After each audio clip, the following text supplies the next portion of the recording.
Hey guys, how are you today? It's Friday, April the 3rd. It's 6 p.m.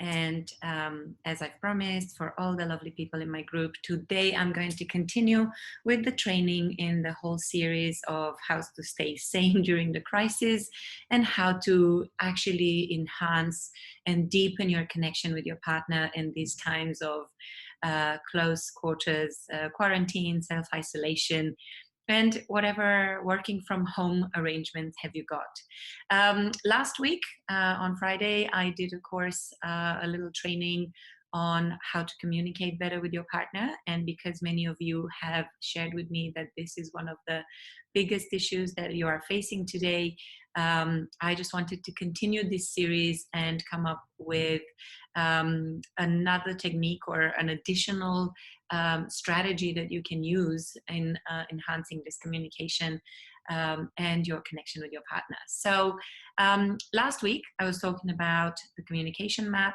Today I have a completely, or not completely, but mostly different. Hi. I can see you all coming online, so thank you for being there and sharing this with me. All right, so I'm going to start straight away with this particular training where what is really going to happen is that we're going to talk a lot about how to communicate better with your partner, because I know everyone is feeling right now that once we get out of this quarantine, wherever you are in the world, if you're in Hong Kong, you may be lucky enough to be able to go out, but if you're somewhere else, things might get a little bit difficult. So I am not a divorce lawyer, and as I always say, if you hear people thinking about getting a divorce lawyer, maybe you should send them to me first, because I've saved them, a lot of my clients, a lot of money by not getting as far as the divorce lawyer. Anyway, so this is just a joke, but what I really want to talk to you about today is how do we manage conflict?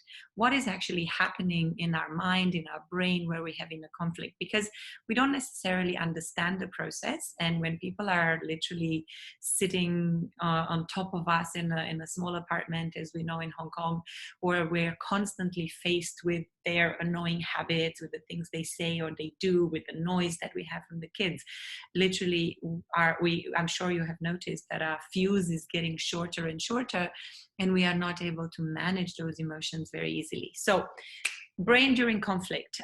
If you watch my last week's presentation, you might know a few of these things, but I'm only going to go through it just for a little bit.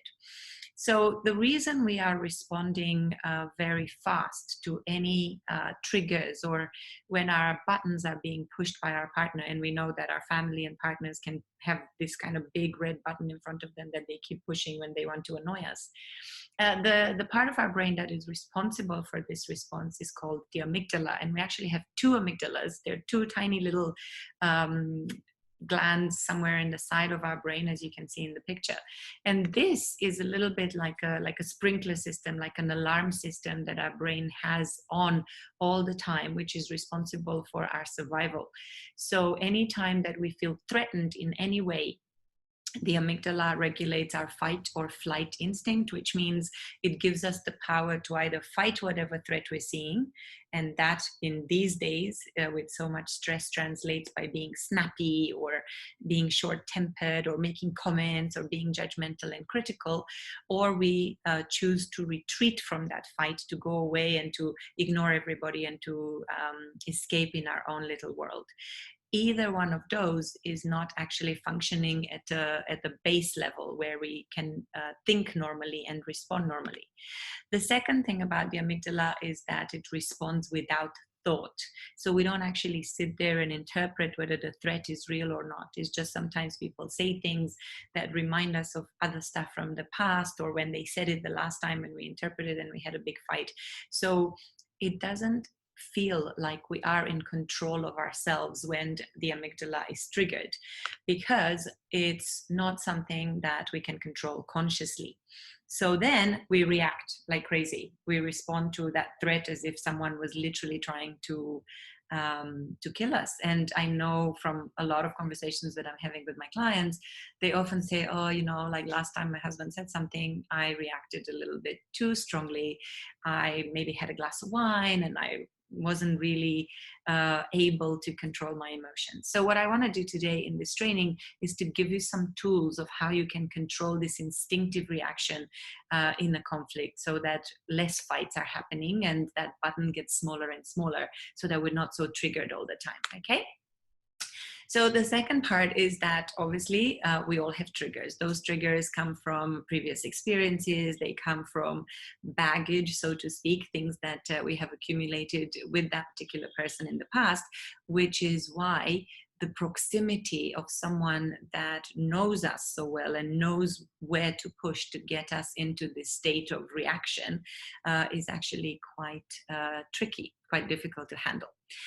So anyway, at the moment, I'm going to move on to the next slide, which talks about the smart part. So I said earlier that we cannot control the amygdala, and that's perfectly normal because it's an instinctive response of our body and our brain. But the prefrontal cortex is a part of our brain which functions as an analyst of the situation, which gets engaged a little bit later. It's part of the conscious mind and is able to analyze whether the threat is real or not. Whether if our partner says, oh, why do you have to do it this way? They don't necessarily mean it as a criticism. Maybe they're actually curious about why are you choosing this option versus another one that they might feel is maybe more appropriate as a response. But the prefrontal cortex is the part of our brain that is the more evolved structure that helps us be more social. So when we are in the company of others, the more we use this part of our brain to respond to them, the easier it is for us to have productive, powerful connections and not to get very into this kind of animalistic, reactive space. The thing though with the prefrontal cortex is that is not instinctively turned on like the amygdala is. The amygdala gets on in nanoseconds. The prefrontal cortex, it's such a difficult word to say, needs a little bit longer to respond, and it actually takes almost like a deep breath. The space that you need to take a deep breath is the space that the mind has analyzed the threat and is able to say, hang on a minute, it's actually not as bad. Nobody's really killing you. This part actually gives you conscious control. So being able to see this is really important because you can see how you have a choice on how you respond. You have a choice on how you get back to whatever the person is saying. Last week, I shared a whole training on the communication map, so I'm not going to repeat it here, but essentially what was powerful in the communication map, if you want to watch this, it is in my Facebook group or it's on YouTube, on my YouTube channel. At the end of this training, you can ask for a link and I will share this with you. So ultimately, the communication map is really a 5-step system that allows you to navigate any kind of conflict that you're having. And today, I want to add a little bit to that map that I've shared. One of the easiest ways that I help my clients who are having an argument determine whether it's a real threat or not is to help them use this paradigm that I called facts, judgments, feelings. So the way we interpret reality is that it all starts with a thought in our head. That thought could be, oh, you know, it's late, it's getting late. You're looking at the watch and you're thinking it's getting late. Now, that in itself is already a judgment because you already compared it to something that would be early. But if you say it's 6:10 in the evening, that's a fact. It doesn't have to mean anything. It's simply the time in Hong Kong right now. But then we make a judgment on it, right? So when I say, oh my God, it's already so late in the day and I haven't done anything, it means that I've already made a judgment on that fact. And that judgment actually creates a feeling in myself. It makes me maybe anxious that I haven't gotten everything done. Maybe it makes me feel under pressure because I have something happening later. Maybe I haven't cooked dinner for my family. So that triggers an emotion in myself. But it's not the fact that has created that in my environment, but it's only the judgment. So what I really mean here is that when we have a conflict, very often, in fact, most of the time, conflicts are not about facts. conflicts are always about judgments. You know, let's imagine that your husband is late for dinner and he hasn't called you to tell you that he's going to be late. The fact is, instead of coming home at 6, he comes home at 8. Now, you can make a lot of judgments about that. You can think, oh, he's such a jerk. He's this inconsiderate. He doesn't care about me. He he's so disorganized. He can't get out of the office on time, blah, blah, blah, blah, blah. And I'm so busy with the kids and I have to cook and that's so horrible and poor me. So all of this story that we're creating in our head is actually the judgment. And because of that judgment, we get angry, we get upset, we get emotional, we get pissed off, we get triggered. And when he comes through the door, then we're already in argument mode. So it's going to be really difficult for us to stay calm and to focus on the facts and maybe listen to why he was late. You know, he could have been stopped by the police, which wouldn't be great. And this happens very often when we are sitting on top of each other at home these days, right? There are all sorts of things that are happening around us. You know, the kids are being a little bit noisy. Someone could be in a phone call, in a conference call, and something else happens. And that is a fact. But then the judgment that we're making can actually make things worse. So I'm going to give you a little bit of an example of what I think is the secret to having positive, simple communication with our partner, which is really a shift in the way we express ourselves. Also, on top of having the whole, you know, as I talked a little bit earlier about the paradigm, the other thing that I want to share now is how our perception really changes this thing. So I already gave the example of the husband being late, but what if we imagine that both you and your husband are waking up in the morning and you pull the curtains open, just like this picture shows, and it's a sunny day, but you actually are stuck at home. So you have to do all this work with the kids, homeschooling, blah, blah, blah. There's very little that you can do to enjoy the sunshine because you know you already have a business that you have to run. You have meetings and calls you have to make. The kids are at home. You're going to have to check their homework. Essentially, you have no time for yourself. And you're looking outside and the judgment that you're making is like, oh shit, you know, I really wish it wasn't so sunny today because I'm going to feel like I'm trapped inside the house. And because you're making this judgment that you are trapped in the house and you won't be able to enjoy the sunshine, that already will make you feel bad about today. Maybe your husband is in a very different space. Maybe he wakes up in the morning and whereas normally he would have to go to work and do whatever he needs to do to bring home the bacon or the vegetarian meal, whatever it is. Maybe he wakes up and he knows he doesn't have to go to the office, which means that maybe he can go for a jog, maybe he can go and work from the park, or maybe he has a meeting outside of the office, which he can do, which otherwise would not have been possible. So for him, he's going, wow, how nice that it's actually sunny today, so I can go out and enjoy a little bit of this sunshine because I haven't gotten any vitamin D for ages. So the judgment that he is making out of this experience, the fact is the same. The sun is shining outside, but the judgment that he makes is actually that thank God it's sunny because I wanted to go and have this experience outside. So these 2 points of view can create a massive argument because while you are already in a bad mood because you've already imagined how the day is going to be shit, and he's in a really good mood because he's thinking, no, I can't wait to go and do my jog outside or to meet my personal trainer in the park, there's going to be a clash in that moment. There's going to be a clash of perspectives. Like you are almost like on 2 different planets. So how do we reconcile these things? What actually happens when we are on 2 different planets where we respond differently? And the key barriers that we have to communication tend to look a little bit like this. So sometimes we complain. We go, oh, how could you possibly be so silly as to book a personal training session today when you know we have so much work to do? The other thing that we do is we're being very demanding when we're upset. You know, if I'm feeling annoyed that the husband is going to go for a jog or a boxing session and I actually have all the work to do, I might say, actually, no, you can't go. You really need to be the one that takes the kids to the doctor, for example. So that's when we make a demand and we don't actually we tell them what to do, which most husbands don't like, right?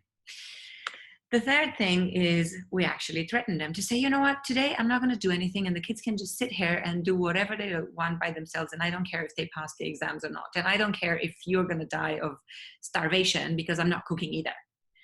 So also, how is he going to respond to that? His amygdala will be triggered straight away and he's going to say, well, but you always put this on me and whatever. Coercion means we're trying to force people to do what we want. You can say, no, you must take the kids to school because I simply have no problem, which again is not going to be seen very positively by our partner. We also tend to criticize a lot. We would say something like, oh, wow, you never pay any attention to what's happening around you. You're always focused on your work. You never give a shit about what's happening in my world, and you're such a jerk. Lovely. He's going to respond very, very nicely to that.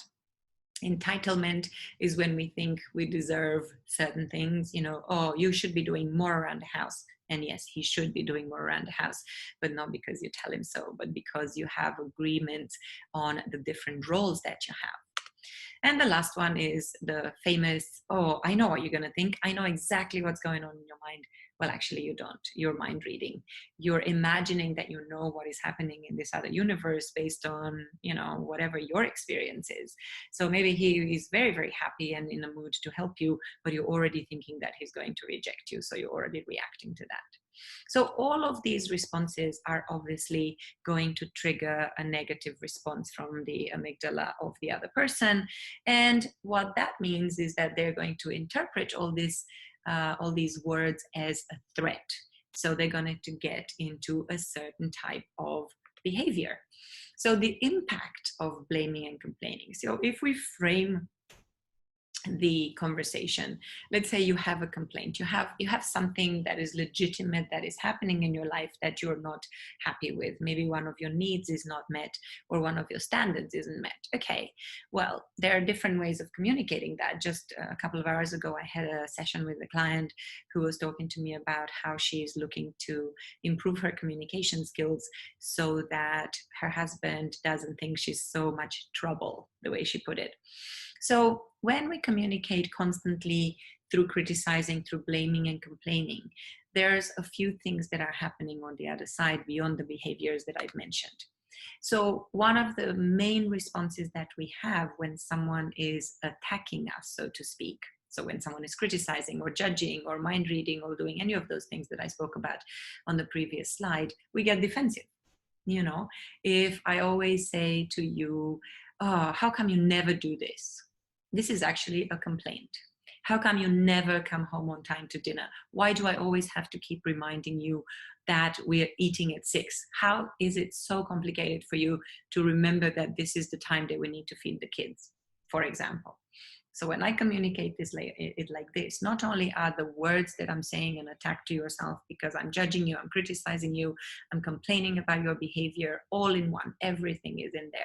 So that's going to make the other side of this argument defensive. Like, what, me? You know I have to work late. You know my boss is such an asshole, and you know I don't have any choice at what time I go to work or I leave work.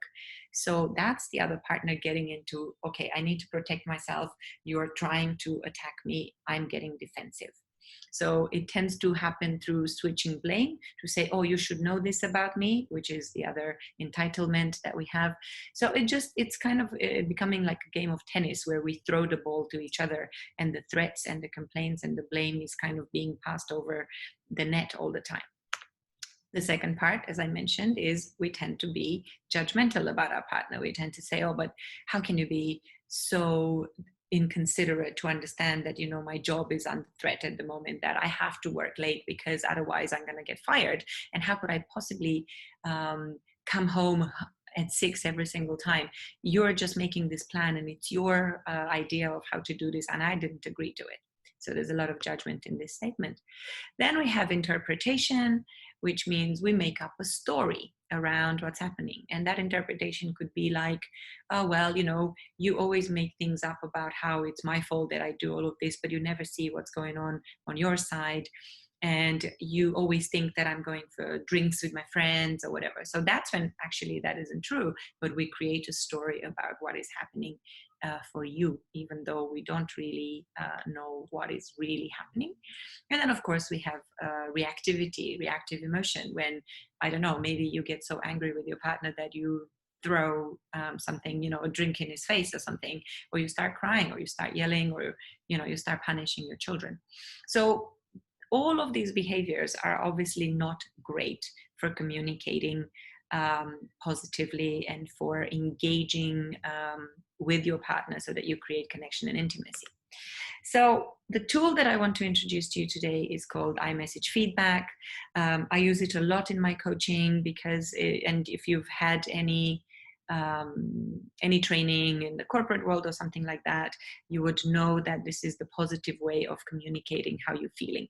And the difference is, in all of the previous statements or all the examples that I've given until now, most of the statements were starting with, you never do this, you always do that, how come you never do this? So the focus in all that communication is you, it's your fault, your problem, I have no responsibility, and it's, you are making me feel a certain way. The reality is nobody's making us feel anything. What is making us feel something is the judgment that we put on a thought. So the iMessage feedback is really starting the communication with the objective of communicating how we feel. So the partner's response is not something that we have control over, but what we have control over is how we feel, how we think, and therefore the feeling that that thought generates, and the judgment, the filter that we put on that thought that generates this feeling. So an I statement would be something like, I feel very disappointed when you don't come home on time for dinner, because I always enjoy the atmosphere of with all of us sitting around a table, and the kids really getting this feeling that we are a united family and everybody is present in these moments of connection. And what I would really appreciate from you, what I really need, is that at least we can make an agreement on how many times can we have this moment, because it's really good for our children to have this experience. So I will share this in my Facebook group after the recording is finished.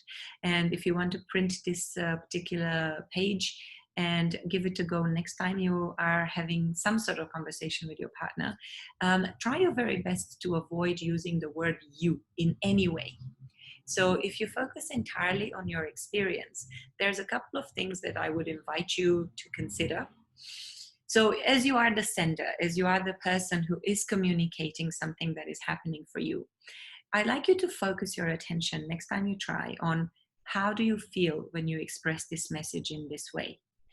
How does it feel when you're fully communicating to your partner exactly what's going on for you? Because a lot of the times when we're blaming and complaining, we're not really communicating.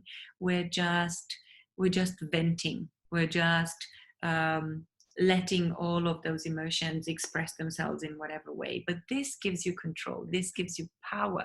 By communicating exactly what is happening for you, you're taking control of the situation, and you know that the only thing that you can truly control is how you feel. So I'd like you to focus on, how does it make you feel when you're sharing from the heart with your partner, with the feeling that you're having, the situation when that feeling comes up for you.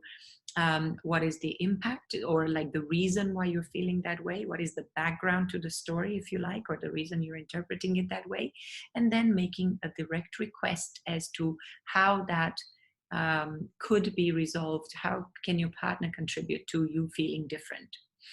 The second thing that I'd like you to pay attention to is, what is the impact of this type of communication on the receiver? So you probably know already how they react if you're blaming them or complaining to them, because you've already had that experience potentially many, many times before.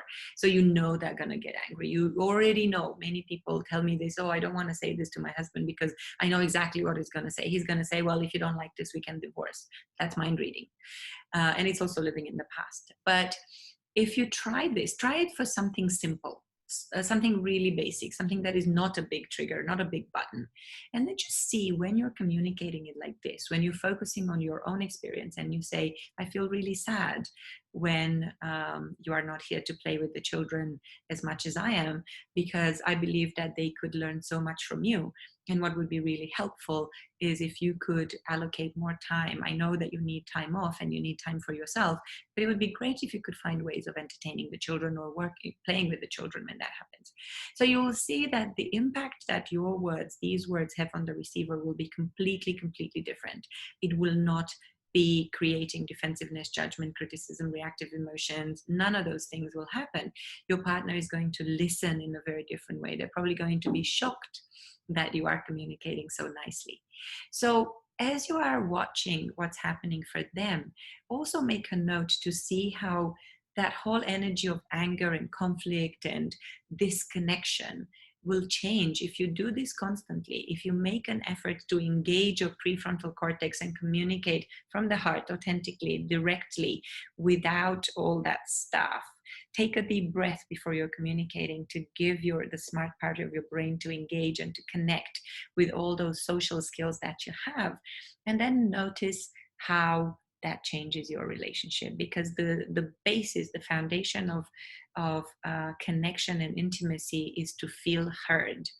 But when you are blaming and complaining, the other person is really not in the mood to hear you. So they go back into the past and they bring those experiences forward, and they're like this, blah, blah, blah, blah, blah. They're not paying attention to what you're doing. So if you are the sender, make the notes of this. And if you are the listener, so you could easily teach this little technique to your husband, your children, your parents. Just say, let's try this little game. From now on, we only speak like this. We only communicate our desire in these 4 steps. 1, I feel. When? Because. How? What do I need from you? It's actually quite a simple structure. And if you practice it on a regular basis, it will be quite simple. It will become second nature.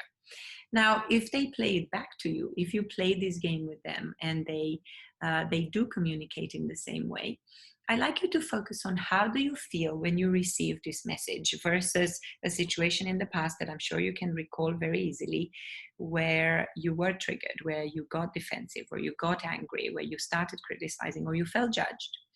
So you will notice the impact that it has on you, how the energy of that message will not trigger that primitive, the nasty part of your brain, but it will make you want to collaborate. It will make you want to find a solution that is win-win with your partner. And then pay attention to what is different, what seems different about your experience.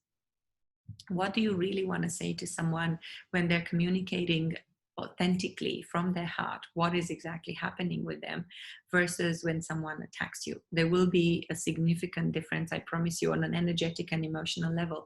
And paying attention to this will encourage you to continue to use this tool with everybody basically in your life.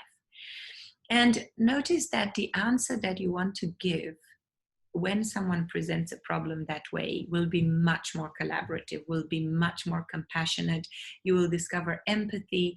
You will discover that actually we don't want to hurt our partner. We don't want to hurt our children or our parents when they're expressing a negative emotion. We want to support them in releasing that. And we want them to play the game with us so that we are both working together towards a win-win solution, as opposed to having what I call a lose-lose solution, which most people call compromise. I don't believe in compromise. So I encourage you to try to find this win-win solution and see how it goes. And if anybody who's on the call has any questions, I am here to take a couple. If not, I will post the video in my Facebook group and I will answer more questions there. So if anybody has questions, show up, raise your hand, put your camera and mic on and let me know. If not, thank you so much for being here today and for listening to this. I hope it's been helpful for you. I'm trying to keep these trainings relatively short and not very complicated because I don't want you to feel like there's too much information being shared. But if you, or anytime you feel like there's anything I can help you to understand, to explore, to explain, just get in touch with me either through the comments in the video on YouTube or on my Facebook page, or even at my website, which is happyeverafter.asia. I'm sure you know how to find me. So thank you so much. Have a beautiful evening and a lovely weekend. And see you next Friday for the next training. Take care.